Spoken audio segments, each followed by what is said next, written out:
India has emerged as the second largest source country both in terms of total inflow of new migrants to OECD countries during 2018 and also as regards the number of Indians acquiring citizenship of these countries. While China continued to retain its top slot as the largest source country, India replaced Romania to emerge as the second largest source. During 2018, about 4.3 lakh Chinese migrated to OECD countries, accounting for nearly 6.5% of total migration inflows. However, there was a slight decline of 1% as compared to the previous year. On the other hand, migration from India to OECD countries increased sharply by 10% and reached 3.3 lakh.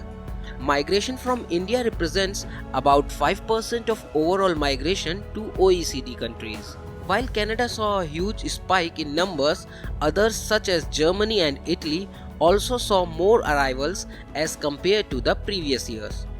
Coalition of country-wise data shows that the total inflow of new migrants to OECD countries was 66 lakh, a slight rise of 3.8% over the previous year.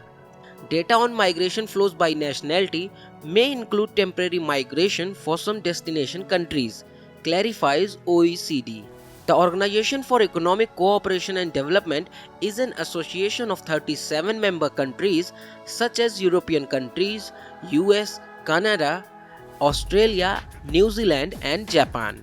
As these are well-developed economies, they attract a large number of immigrants, be it for work, studies or even asylum.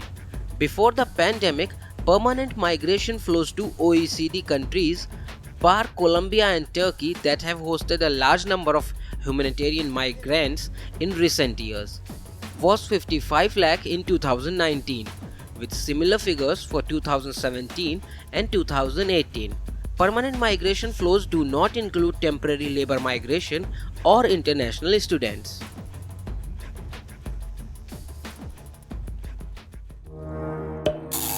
Subscribe to our channel by clicking the subscribe button. Click the bell button and enjoy the latest uploads from our channel.